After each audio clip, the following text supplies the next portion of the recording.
Nina Simone once said, "It is an artist's duty to reflect the times." With so much unrest and injustice in today's world, that statement could not be more true. Despite a long list of notable accolades, accomplishments, and experience in the music business, tonight's artist isn't resting solely on his talent. He's using his platform to broach the societal challenges of this era.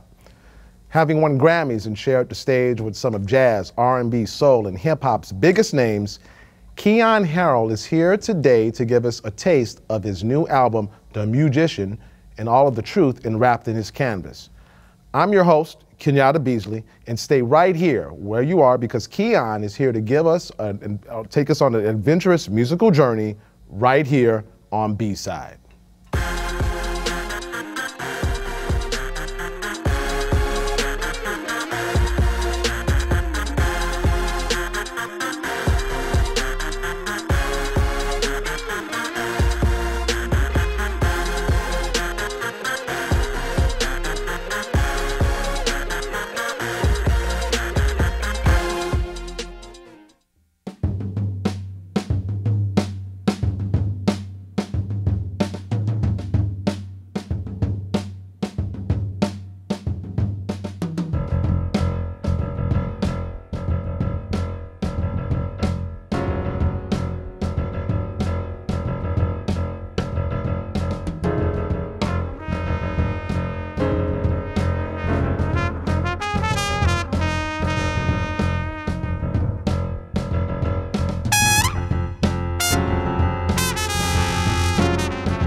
Yeah.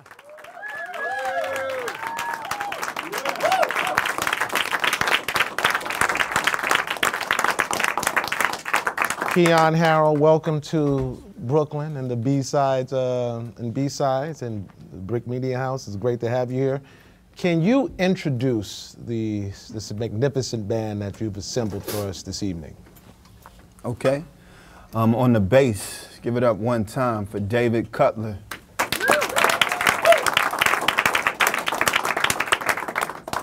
On the drums, give it up for Amadi Acosta.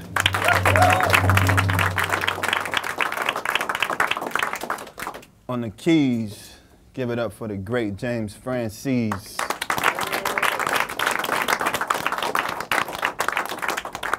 So, Keyon, you are, that's great. It's great to have you here. And you're actually one of jazz and hip hop's and R&B's like most coveted and A-list trumpet players. That's just from my point of view.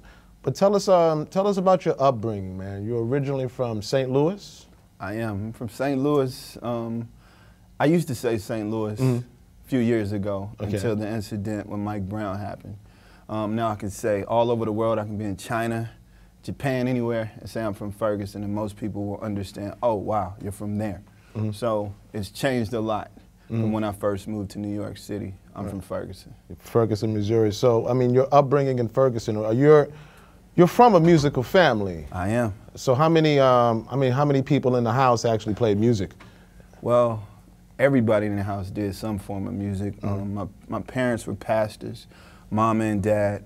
My grandfather started a drum and bugle corps. He was a police officer. Started a drum and bugle corps to help kids, you know, have something to do, keep them off the streets, and you know, thousands and thousands of kids' lives were changed. That's the way I started playing the horn. I played a 2-valve bugle in the key of G. A 2-valve? 2-valve. Before the 3-valve, there was a 2-valve. So, you know, I learned. As opposed to the 1-valve exactly, bugle. As opposed to the no-valve bugle. So, yeah, you know, going back to the house, everybody played. I'm come from a huge family. I have 16 siblings. Yeah.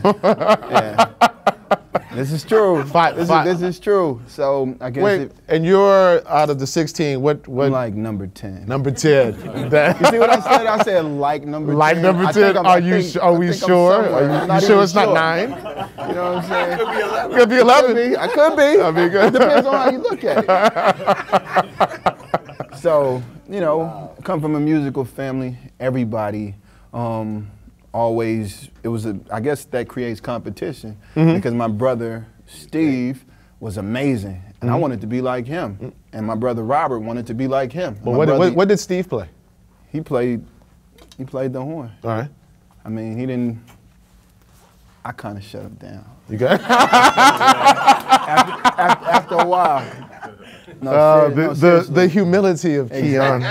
Keyon. Exactly. No, but you know, music was always in the house. Music was a thing. It kept us. All my sisters sing. As a matter of fact, on the album, The Musician, at least 10 of my siblings are somewhere on the album. The song Mom's Voicemail, obviously it's my mother talking, but my sisters are singing. And some of my brothers are singing on that track. Right.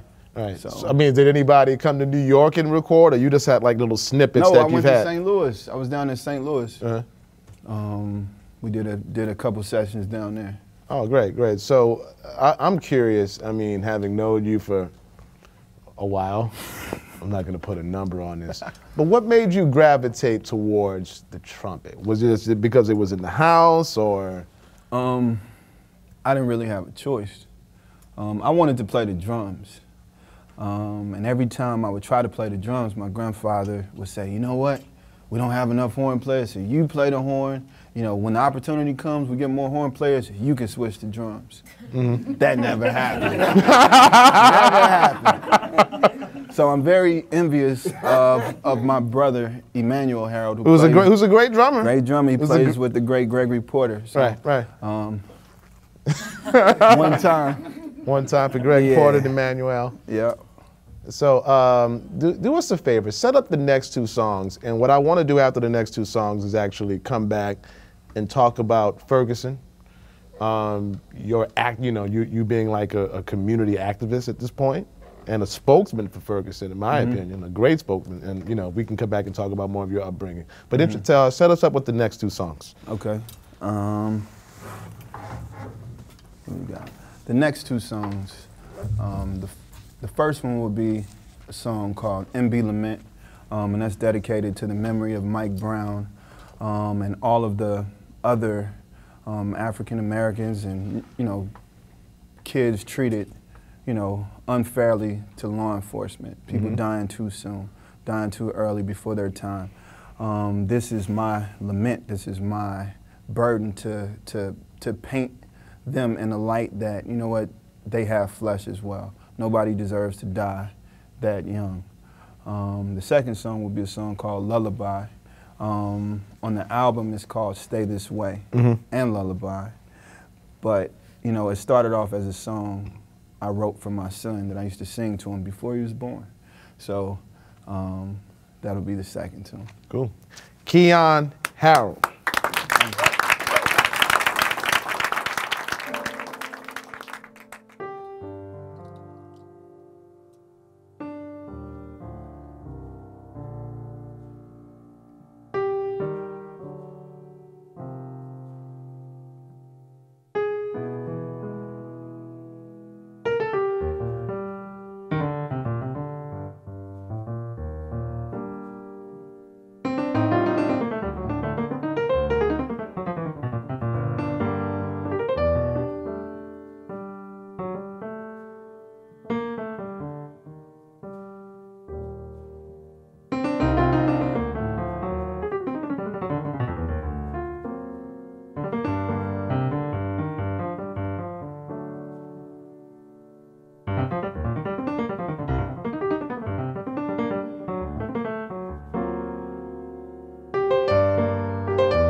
Oh,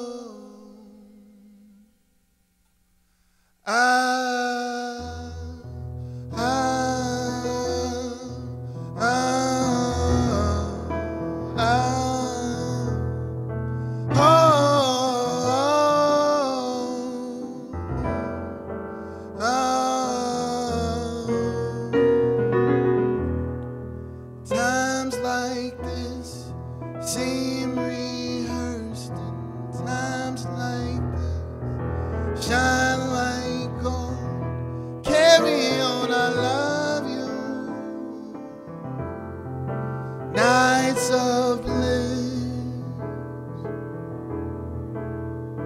and as time unfolds into an illusion, your presence is a memory. So just be still and stay this way.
Times like this, times like this, carry on, I love you. Nights of bliss, and as time unfolds into an illusion, your presence is a memory. So just be still and stay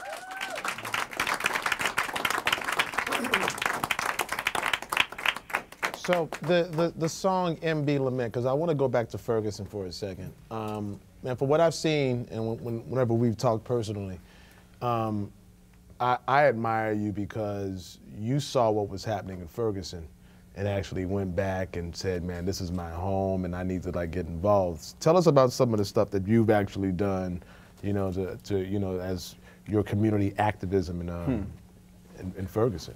Right now, as of a month ago, we've started an initiative called Hours of Honor with my brother's charity, Strength and Honor. We've basically asked, you know, the police, the fire department, Boeing, and a bunch of other corporate sponsors to just give their time. Money is great, but their time that they get a chance to sit and mentor the kids of Ferguson. So we've started that last month. Awesome. That's one thing. Yeah. No, you know what? The reason I asked that, I mean, we kind of live in this social media age where people see things in glimpses and flashes. But I really admire your efforts because you actually took initiative and actually got up and actually did something. You got to do something. A trip of 1,000 miles start with one step. You got to do something. Micro activism. Just do something. Don't just sit on the sideline. Right. You know, as an artist, our job is to paint the times and to actually use our platform to actually get stuff done that the regular person just looks and says, man, if only I could. You know, I have to take what I have, this little piece of metal, you know, my voice, my talents, and just try to put it out there where, you know, somebody can be affected and somebody can be helped and we can try to change this world. Yeah. I mean, so besides being A-list trumpeter, well, I'm just giving respect where respect is due. You're also a world-class producer as well, with a lot of album credits away from the trumpet. Tell some of the credits that you have as a producer. As a producer, produced music for LL Cool J, 50 Cent. Spent years being an in-house producer at G Unit. Mobb Deep, rest in peace, Prodigy. My first album placement ever was to Prodigy, and that made me feel special as a producer because Mobb Deep are producers and they actually chose my beat as the first time, so that was a distinct honor. Did the theme song with my brother for the Queen Latifah show.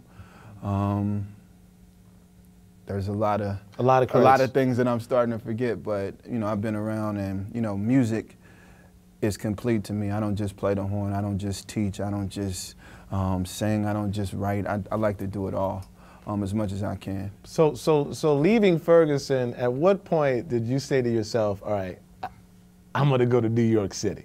Man, from the age of, I'll say, 14, 15, I had it in my mind that, I was going to go to New York and I was going to try to be like Roy Hargrove, try to be like Wynton Marsalis.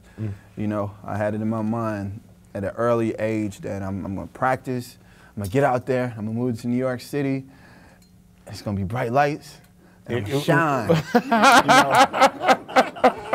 See, but what was interesting, I thought I was just going to only be a jazz guy. Right. But my first gig happened to be playing with Common.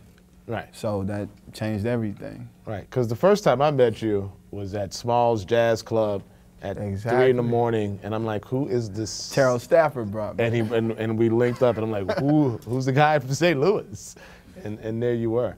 Yeah. So from there, you went on to the New School, and that's where I think we became contemporaries. But along with like a host of Robert Glasper, Brandon Owens, Mike Moreno, the Strickland brothers, Marcus and EJ,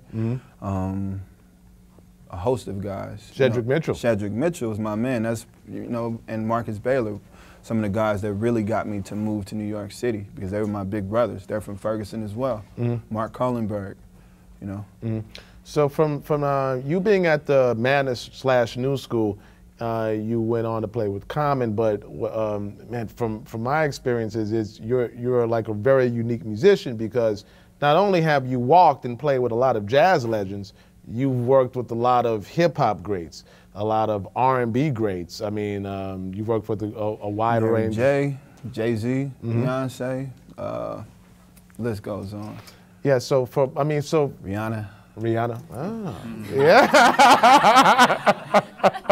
So I mean, so your versatility, I think, has represented your longevity because it's, you know, time actually moves on. So what have you gained from like all of the R&B and hip hop? You know, how have you combined that with your jazz influence? You know what it is? It's just music to me. You know, marketing wise, you say, you know what, you play jazz, you play rock, you play hip hop, you do this, and you know what, they try to limit you into a box, but if you just take music on as what music is, you can make a statement that's, you know, a little bit more multifaceted and just one thing versus somebody saying, you know what, you're this kind of musician, because you're limited in that way. I don't want to limit myself because to me, you know, this rhythm started in Africa, you know, this harmony came from somewhere else and it all goes together. This rhythm came from somewhere else, and as long as I'm a part of that spirit, I'm gonna be all right and I'm gonna be cool and I'm gonna do music like that. I'll let other people, you know, put a label on what I do. I won't say, you know, I'm a jazz musician. No, I'm a musician. I am a social music activist. So whatever that is, the music is living. Right. You know, that's what I look at it. So the the name of the record, The Musician. The Musician. Say it one more time for me. The Musician. Musician. All right, because I got to get it right. Tell me how you came to that name for this record. The name of the album, The Musician, came from a conversation with Don Cheadle. I worked on the Miles Ahead film, which received a Grammy. Yeah. So shout out to Robert Glasper, Don Cheadle, Vince Wilburn, the whole team. So wait, he came up with that name for the... No, what happened was we were at South by Southwest. We were getting ready to do a panel, and it was early in the morning, and Don and I were talking. And he really respected what I did for the movie. Basically, when Don is playing, that's not him playing, that's me playing. So, did you give him like little, little lessons just to kind of like, you know, Don, he knows how to play he's a talented dude. He's really is a musician and a composer and the whole nine. Right. But, you know, to play like Miles, that's, you know, that's somewhere else. So, but seriously, Don, to his credit, has transcribed many solos. He knows how to play the Miles Ahead solo. Oh, good. So he's a bad dude. Bad cat. That's what you would say. Thank you, Keyon. You know, I've been knowing Kenyatta Beasley for a very long time. This is one of my mentors, one of my people coming up, honestly. So, anyway, yes. No, well, I mean, yes. Thank you. We actually did a LinkedIn tour with Jay-Z and Mary J. Blige together, and we kind of go way back. So, The Musician, this has a lot of you in this record. Your family. There's a bunch of contemporaries that you worked with. Robert Glasper. There's Belial on here. Gary Clark Jr., Pharoah Monch, Big Crit, Terrace Martin, Gregory Porter. Who else? Cedric Mitchell, Chris Dave, Marcus Strickland. Yeah. So where can Georgia Ann Muldrow. Where can we pick up the record? The record you can get on all online outlets. You can get it at Barnes & Noble. You can get it at Apple, Amazon. Vinyl is coming in about 3 days. Thank you for my vinyl copy. Exactly. I appreciate it. So, and I have some with me too. Thank you very much. Before we get to your final two songs, I want to have a bone to pick with you.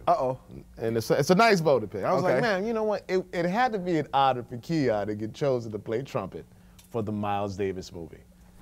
How was that to be the trumpet player to say, you know what, you're going to represent the voice of Miles Davis for this movie? Man, it really is a distinct honor. You know, shout out to my brother Robert Glasper for really looking out, and Don Cheadle and whoever else had to sign on to make this happen. You know what, it was a real pleasure, and it was the kind of thing to where it was like looking at a wall from this close. Because if I would have thought about it at the time that I was doing it, I probably would have been scared, you know. So it was an amazing honor, and it was the kind of thing to where I've been listening to Miles my entire life, so it wasn't something I had to practice for. Oh my God, you gotta get ready to sound like Miles, or to, you know, I didn't just have to play like Miles, I also did my own thing in the movie. Right. So Anyway, it was and it still is an esteemed honor, you know, to be chosen to represent, you know, the greatest jazz musician, one of the greatest artists of all time, and Miles Davis. You know. So can you set us up with the last two songs, the next two songs, because we have three more. What are the next two songs of the record? And everything that we're hearing is from the musician. Yeah, everything is from the musician. The next song we'll play is a song called Her Beauty Through My Eyes. And then we'll play, what will we play? We will play a song called Ethereal Souls, and then we'll close out with the title track, The Musician. Once again, Grammy Award-winning master trumpeter, Keyon Harrold.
Thank you, Keyon, for giving us your heartfelt illustrations of love and freedom. I wish we weren't out of time, but as with everything great, we are left yearning for more. Be sure to check out Keyon's new album, The Musician, wherever you buy or stream music, and you can keep up with Keyon on Twitter and Instagram at Keyon Harrold. I'm Kenyatta Beasley, and I hope that you had a spectacular time with us tonight. Make sure you stop by our Brick House studio every Thursday to hear more of the best music that Brooklyn has to offer. You can also check out tonight's installment and past episodes anytime at youtube.com/BRIC TV, or check out our BRIC Radio podcast of this episode at soundcloud.com/BRIC Radio. All right, Keyon, please take us out with one more song right after this.